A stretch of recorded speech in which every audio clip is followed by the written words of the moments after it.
मेरे प्रिय बच्चे, भगवान भोलेनाथ का आशीर्वाद लाखों में एक को मिलता है और जिसे मिलता है वह करोड़ों में एक हो जाता है। मेरे प्रिय बच्चे, भगवान भोलेनाथ के आशीर्वाद में इतनी शक्ति है कि जिसको भगवान भोलेनाथ का आशीर्वाद प्राप्त हो जाए और वह मिट्टी छुए सोना बन जाएगा। इतनी ताकत होती है मेरे प्रिय बच्चे। मैं तुम्हें आज के संदेश जो देने वाले हैं, एक चीज़ मैं तुम्हें बता देता हूँ। मेरे प्रिय बच्चे, इस संदेश रूपी वीडियो को समय हो तो अपने लाइफ को बदलने के लिए यह वीडियो को सबसे पहले देख लेना।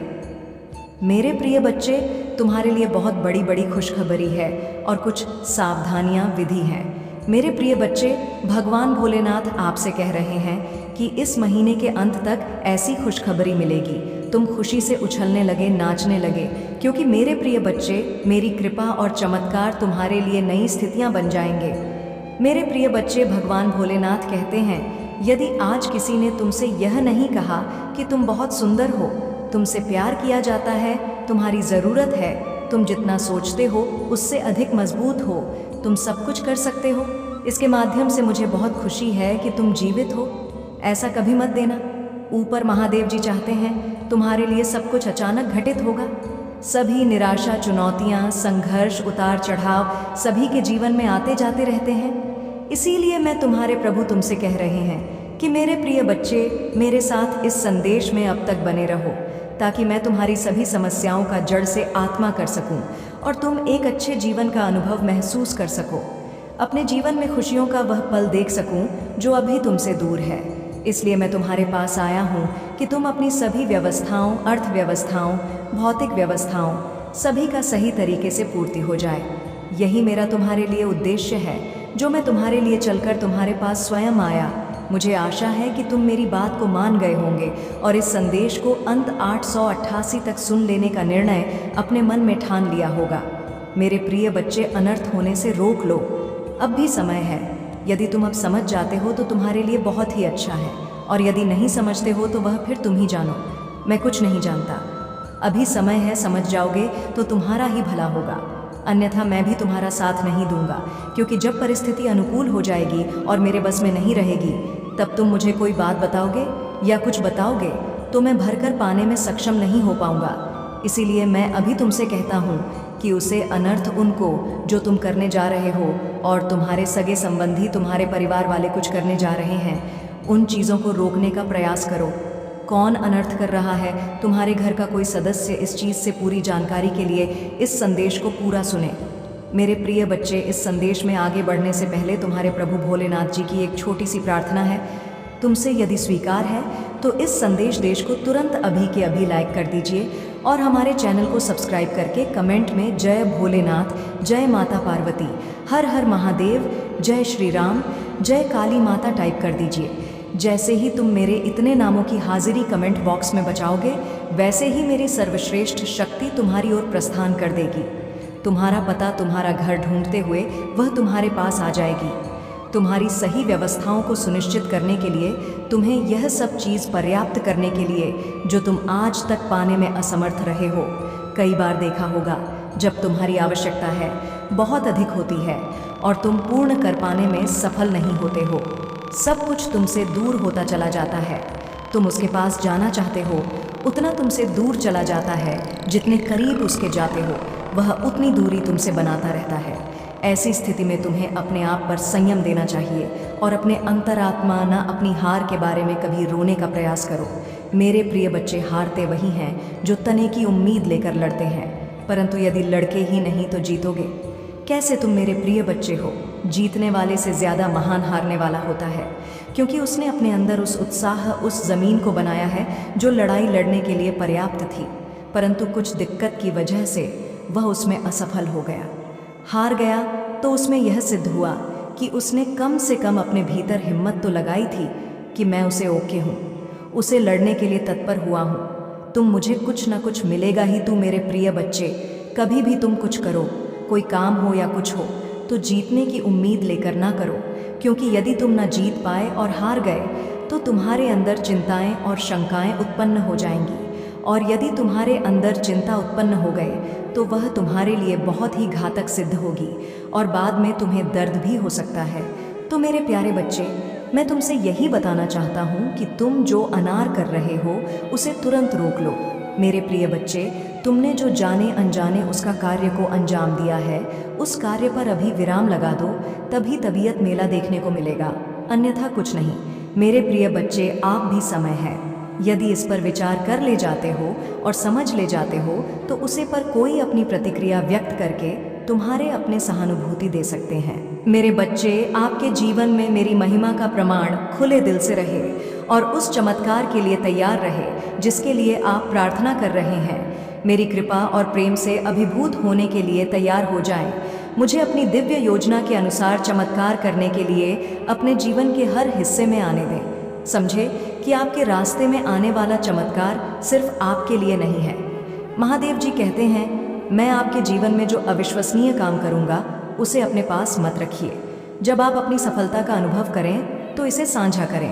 अपने जीवन में मेरी शक्ति का गवाह बने, आशा की किरण बने, आशीर्वाद का स्रोत बने और अपने चमत्कार की प्रतीक्षा कर रहे दूसरों को प्रोत्साहन, मेरे प्यार के लिए एक माध्यम के रूप में सेवा करने के लिए तैयार रहे और मेरी आत्मा को आपके माध्यम से प्रवाहित होने दें, जिससे उन लोगों के लिए उपचार, आराम और आशा हो जिन्हें इसकी आवश्यकता है।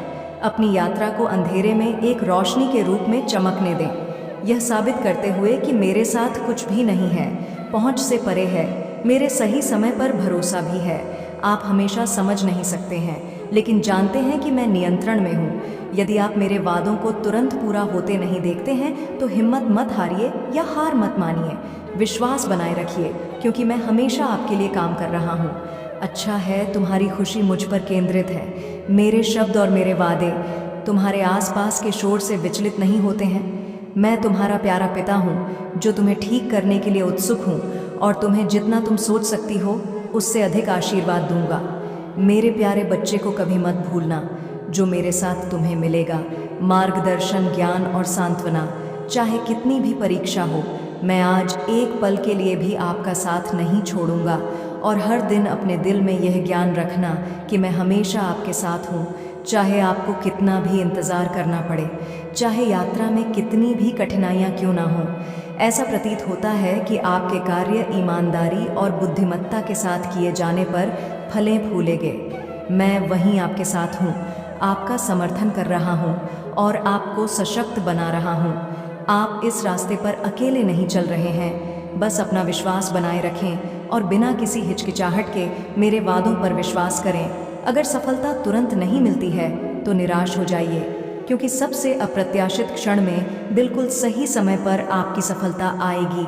जब तक कि वह दिन ना आ जाए, मेरे साथ वफादारी और करीबी रिश्ते में रहना जारी रखें। इस ज्ञान के साथ सुरक्षित रह कि मेरा प्यार और अनुग्रह हर कदम पर आपके साथ है।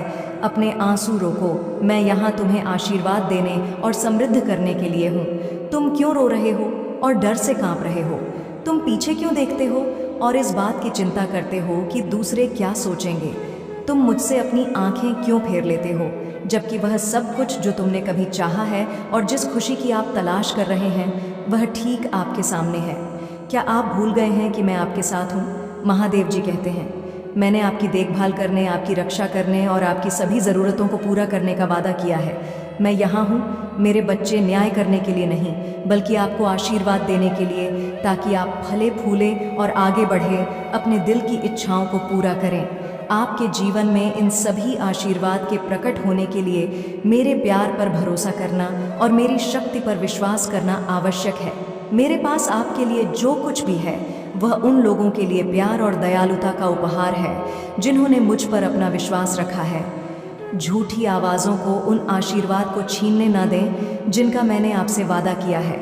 मैं समझता हूँ कि दूसरों की नकारात्मक टिप्पणियों और निर्णयों को नज़रअंदाज करना कठिन हो सकता है, लेकिन ध्यान रखें कि कोई भी आपको मुझसे दूर नहीं ले जा सकता है। मैं आपसे बेहद प्यार करता हूँ क्योंकि आप मेरे बच्चे हैं और यह सच्चाई अपरिवर्तनीय है। उन लोगों पर चिंता ना करें जो आपके आसपास नहीं होने पर आपके बारे में बुरी बातें करते हैं या आपको जाने बिना आपके बारे में राय बनाते हैं। उनकी राय का आपके जीवन में कोई महत्व नहीं होना चाहिए। व्यर्थ विवादों पर अपनी ऊर्जा बर्बाद करने से बचें। खुद को ऐसे समझें, मैं रखो कि अब ही महान हो। महादेव जी कह रहे हैं, मेरे बच्चे, मुझे पता है तुम्हारे जीवन में कभी कभी मुश्किलें भी आती हैं, पर इसे तुम्हें चिंतित होने की कोई आवश्यकता नहीं है, क्योंकि यह सब तुम्हारे जीवन की एक नया दिशा है। तुम्हें इन सब को पार करके एक निश्चित लक्ष्य पर जाना होगा, लेकिन साथ ही साथ तुम समाज के लिए एक मिसाल भी बन जाओगे। इसलिए अपनी मुश्किलों को एक चुनौती के रूप में देखा करो। मेरे बच्चे, तुम्हें हर तरह की संकट को, चुनौतियों को पार करना होगा। इससे तुम्हें डरना नहीं है, क्योंकि महादेव जी तुम्हारे साथ हमेशा के लिए हैं। यदि तुम कोई संकट में फंस जाते हो तो तुम्हारा महादेव जी तुम्हें वह संकट से निकलेगी। इसलिए तुम्हें डरना नहीं है। तुम्हें हर संकट को, हर चुनौतियों को पार करना होगा और उन्हें पार करके तुम समझ में अपना एक स्थान बना पाओगे। मेरे बच्चे, तुम्हारे घर परिवार वाले तुम पर गर्व करेंगे। यह तुम नहीं जानते हो, पर मैं जानता हूँ। इसलिए तुम किसी भी डर से, किसी भी संकट से, किसी भी चुनौतियों को सामना करते वक्त खुद को खत्म करने की सोच मत रखो। तुम एक महत्वपूर्ण व्यक्ति हो। तुम्हारे पास अपार शक्तियाँ हैं। जीवन में हंसते रहो, चिंता ना करो, मुस्कुराओ। मैं सब संभाल रही हूँ। तुम कोई परीक्षा में फेल हो रहा हो, तुम्हारा व्यापार नहीं चल रहा है, व्यापार में नुकसान आ गया है, या फिर कोई अन्य समस्या है जिसे तुम संभाल नहीं पा रहा हो, पर कोई बात नहीं मेरे बच्चे, जीवन में नुकसान तो कई बार होते हैं। इससे तुम्हें दुखी होने की कोई आवश्यकता नहीं है। तुम चिंतित मत हो। मैं तुम्हें हर संकट से निकलेगा जो तुम्हें परेशान करते हैं। मेरे बच्चे, मैं तुम्हें वचन देता हूँ, तुम्हारी जीवन में जो भी कार्य रुका हुआ था वह सब कुछ तुम्हें मिल जाएगा। अगले 1 महीने के अंदर मैं तुम्हें तुम्हारा वह सारे खोया हुआ चीज़ तुम्हें लौटा दूंगा। अपनी गलती के लिए माफ़ी मांगने में सभी पीछे न हटने, क्योंकि जो माफ़ी मांगता है वह अपने रिश्ते बनाए रखना चाहता है, और जो व्यक्ति माफ़ करता है वह एक दिव्य व्यक्ति है, वह भी रिश्ता बनाए रखना चाहता है। इसलिए मेरे बच्चे, कभी तुम कोई गलती कर बैठे हो तो उसे तुरंत ही माफ़ी मांग लेना, या फिर कोई व्यक्ति जो तुम्हारे साथ गलत किया है वह अगर तुमको माफ़ी मांगता है तो तुम उसे अवश्य माफ़ करना, क्योंकि माफ़ी में ही ज़िंदगी की पूर्णता है। मेरे बच्चे, मुझे पता है तुम्हारे घर के या कोई अन्य कार्य कितना भी कठिन हो, तुम उसे अपना हाथ में करते हो। घर की सफाई भी तुम अपना हाथ सही करते हो। इस समय खुश हूँ, क्योंकि जो व्यक्ति खुद का काम खुद कर सकता है उसे इस दुनिया में कोई भी रोक नहीं सकता। इसलिए वक्त निकाल कर सफाई किया करो। जिस घर में सफाई होती है वहाँ बीमारियाँ भी नहीं होती, और जब तन स्वस्थ रहेगा तो मन भी प्रसन्न रहेगा, और मन प्रसन्न होगा तो जीवन में सही निर्णय लेना आसान होगा। मेरे बच्चे, मैं इस दुनिया को, हर व्यक्ति को देख रहा हूँ। कोई व्यक्ति ऐसा है जो बहुत ही महत्वपूर्ण व्यक्ति है, और कोई व्यक्ति जो शैतान के रूप में इस दुनिया में है। मेरे बच्चे, मैं तुम्हें भी देखा है। तुम एक दिव्य शक्ति का प्रतीक हो। महादेव जी कहता है, इस दुनिया में किसी भी व्यक्ति अगर किसी भी व्यक्ति का नुकसान चाहता है तो महादेव की सबसे पहले उसे व्यक्ति का ही नुकसान करता है, और जो व्यक्ति सदैव अच्छे की मार्ग पर चलता है उसे महादेव जी खुद शक्ति प्रदान करता है। मेरे बच्चे, मैं तुम्हें देखा है। तुम एक साधारण व्यक्ति हो जो सबकी भलाई के लिए सोचते हो, इसलिए मैं तुमसे प्रसन्न हो गया हूँ। तुम मेरा प्रिय भक्त हो। मैं तुम पर किसी भी चीज़ में आंख बंद करके विश्वास करता हूँ। मेरे बच्चे, क्या तुम मुझे भी विश्वास करते हो? जितना विश्वास करोगे उतना मेरा आशीर्वाद तुम्हें महसूस होगा। मेरे बच्चे, यदि तुम मुझे विश्वास करते हो तो कमेंट बॉक्स में अपना नाम लिखकर मुझे स्वीकृति प्रदान करें, और यदि तुम महादेव जी के आत्मा से जुड़ना चाहते हो तो महादेव जी का यह चैनल को सब्सक्राइब करें और इस वीडियो को अपने व्हाट्सएप ग्रुप में शेयर करें। मेरे प्रिय बच्चे, तुमने जाने अनजाने में अपने पैरों पर कुल्हाड़ी मारने का कार्य किया था, परंतु सही समय पर मैं आ गया और तुम्हारे जीवन को बचाकर तुम्हारे जीवन में एक नया मोड़ प्रस्तुत किया है। तो मेरे प्यारे बच्चे, कभी भी तुम ऐसा कार्य मत करो जो तुम्हारे लिए बहुत भारी प्रतीत हो और तुम्हारे लिए हित करना हो। तो तुम चाहे जो भी करो बहुत ही सोच समझकर करो, क्योंकि यदि तुम सोच समझकर नहीं करोगे तो उसमें तुम्हारा बहुत भारी नुकसान होगा, और जब भारी नुकसान होगा तो तुम अपने आप में विश्वास और अपनी मानसिकता को विचलित कर बैठोगे। जब तुम अपनी मानसिकता को विचलित कर बैठोगे तो तुम सोच विचार करने में पड़ जाओगे, और जब तुम सोच विचार करने में बाहर जाओगे तो तुम्हारा सारा टाइम उसी में निकल जाएगा। तुम सोचते ही रह जाओगे और कर कुछ नहीं पाओगे, क्योंकि जो भी व्यक्ति ऐसा करता है उसके साथ ऐसा ही होता है। जीवन जीना बहुत ही कठिन हो जाता है। चाहे जैसा वह प्रयास कर ले, चाहे जैसा वह कम कर ले, परंतु पूर्व से उसे संतुष्टि मिल ही नहीं सकती है, क्योंकि उसने जो काम किया है वह संतुष्टि के लायक है ही नहीं। उसने जो काम किया है बहुत गलत किया है। मेरे प्रिय बच्चे, तुम्हारे परिवार के एक सदस्य ने कदम उठाया है जो बर्बादी की ओर जा रहा है, जिसमें पूरा घर बर्बाद हो सकता है, क्योंकि उसने जो कदम उठाया है वह बहुत ही गलत है। उसे ऐसा नहीं करना चाहिए था। उसने बिना सोचे समझे जो करने का निर्णय लिया है वह बहुत ही गंभीरतापूर्वक है। इस गंभीर स्थिति को मध्य नज़र रखते हुए उसी पर अपनी प्रतिक्रिया व्यक्त करना है। तुम्हें अपने घर की सिचुएशन को सुधारना है, उसे समझना है कि कैसे क्या होने वाला है और क्या होने जा रहा है। अपने अनुसार उसे समझकर उसे पर प्रतिबंध लगाना अनिवार्य है। यदि यह अधिक से ज़्यादा हो गया तो तुम्हारे लिए बहुत समस्या हो सकती है, क्योंकि तुम्हारे परिवार पर ऐसा संकट आ सकता है जिस कारण से तुम बर्बादी की ओर जा सकते हो। और जब तुम बर्बादी की ओर चले जाओगे तो तुम्हारे शत्रु को बहुत अच्छा लगेगा, वह तुम पर हंसेंगे। तुम्हारी खिल्ली बच्चे, मेरे कहने का तात्पर्य है कि तुम ऐसा कर ही क्यों रहे हो कि लोग तुम्हें कह पाए। तुम ऐसा कार्य करो जिससे लोग देखकर अचंभित हो जाएं और अपने आप को बहुत गिला नहीं महसूस करें। स्थिति चाहे जैसे ही हो, परिस्थिति चाहे जैसी भी हो, उसे पर डटे रहना तुम्हारे लिए हितकर होता है। यदि तुम स्थिति के अनुसार डटे रहे तो तुम्हारी जीत निश्चित है, अन्यथा हारना तो तुम्हें है ही। यही एक नियम और सिद्धांत है।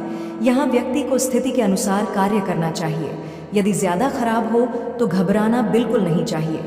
उसे पर विचार करके अपनी प्रतिक्रिया कर हुए कार्य करना चाहिए। हो सकता है स्थिति तुम्हारी ठीक हो जाए, उस पर कोई भी असर ना आए। जीवन का उदाहरण प्रस्तुत करना सबसे बड़ी बात होती है। लोगों के सामने अपनी इच्छा को प्रकट करना बहुत ही गलत बात है, क्योंकि इच्छाएं लोगों के सामने नहीं, ईश्वर के सामने प्रकट की जाती है। यदि तुम लोगों के सामने इच्छाएं प्रकट करोगे तो वह जान जाएंगे इसकी क्या इच्छा है, क्या मंशा है, और यदि वह इच्छा तुम्हारी पूर्ण नहीं हुई तो बाद में बताने पर देंगे और कहेंगे यह तो बड़ी बड़ी बातें कर रहा था, आज कुछ भी कर नहीं पाया। तू मेरे प्रिय बच्चे, यदि तुम भगवान ही स्वर से अपनी इच्छा को प्रकट करते हो तो वह इच्छा तुम्हारे ईश्वर पूर्ण अवश्य करते हैं। चाहे जिस स्थिति में करें, परंतु करेंगे अवश्य। फिर चाहे उन्हें जो भी करना पड़ जाए, चाहे इस विधि के विधान में हस्ताक्षर करना पड़ जाए, परंतु अपने भक्तों की इच्छा पूर्ण अवश्य करेंगे। ऐसे हैं हमारे प्रभु भोलेनाथ जी, हमारे शिव शंकर जी। उनकी मैं वंदन अभिनंदन बार बार करता हूँ। मेरे प्रिय बच्चे, या जो अनर्थ था तुम्हारे घर में होने वाला है उसे तुम बचाकर अपने घर वालों पर उपकार करो, क्योंकि तुम्हारे घर वाले यह सब बातें नहीं जानते हैं कि कहाँ पर क्या हो रहा है। वे चुपचाप मौन होकर बैठे हुए अपना कार्य कर रहे हैं। समझना तो तुम्हें यह है, क्योंकि मैं तुम्हें अवगत करा रहा हूँ, उस संदेश के माध्यम से समस्याओं का अनुसरण करता रहूँगा, फिर चाहे उसके लिए मुझे कुछ भी करना पड़ जाए। मेरे प्रिय बच्चे, कुछ ही समय शेष बचा है जब तुम अपनी स्थिति को सुधार सकते हो, अन्यथा पी करने वाला हो ही गया है। परंतु कुछ से समय है, अगर उसे समय के अनुसार तुम कार्य करने जाते हो और उस पर अपनी अनुकूलित अनुमानित प्रतिक्रिया प्रकट करते हो, उस आधार पर कार्य करते हैं, तो तुम्हारे परिवार पर जो संकट मंडरा रहा है, जो यह काली छाया मंडरा रहा है, वह दूर हो जाएगी। मेरे प्रिय बच्चे, कभी भी अपनी सिचुएशन को हल्के में मत लो। मेरे बताने से पहले ही ऐसा बातें जानते हो तो अच्छी बात है, अगर नहीं जानते हो तो उस जाने का प्रयास करो। जब तुम जान जाओगे तो इस प्रकार से अपने कार्य कर लोगे, अन्यथा तुम्हारे परिवार वाले तो अनर्थ करते ही रहेंगे। बाद में भी मुझ महादेव जी से कहेंगे, हे प्रभु, तुमने मुझे क्यों नहीं इन चीज़ों से बाहर निकल, क्यों नहीं मुझे बताया कि यह करने से इतनी बड़ी समस्या खड़ी हो जाएगी। आज मुझे इन सब बातों से अवगत करा रहे हो। यदि पहले बता दिया होता है तब मेरी गलती निकलेंगे, अपने नहीं। मेरे प्रिय बच्चे, मैं प्रतिदिन संदेश लेकर के आता हूँ और यह बताता हूँ कि तुम्हारे जीवन में जो उचित और अनुचित होता है, उनसे कुछ चीज़ों के बारे में विस्तार पूर्वक प्रस्तुति करता हूँ। फिर भी तुम मुझे बाद में दोषी ठहरा ही देते हो, जानबूझकर मुझे दोषी ठहराते हो, परंतु अपने बारे में कुछ नहीं कहोगे ना। तुम अपनी गलती निकलोगे कि मैंने लापरवाही की है, मैंने प्रभु के संदेश को इग्नोर किया, नहीं तो मैं पहले ही जान जाता, तो आज मुझे यह दिक्कतें देखने को ना मिस्त्री। आज मुझे उस मुकाम पर खड़े होकर गिड़गिड़ाना और प्यार की भीख मांगने ना पड़ती। मेरे प्रिय बच्चे, अगर तुम आज मेरे इस और यदि समय निकल जाता तो तुम्हारा बना बनाया काम बिगड़ जाता और तुम फिर उसमें कुछ न कर पाते। इसीलिए मैं समस्या को गंभीर होने से पूर्व भी तुम्हें अवगत करा देता हूँ। समस्या चाहे छोटा हो या बड़ा, मैं तुम्हें तत्काल उससे अवगत कराता हूँ। पर मेरा जो संदेश सुनता है वही यह सब जान सकता है। आज मैंने जो भी तुम्हें बताने का प्रयास किया है उसमें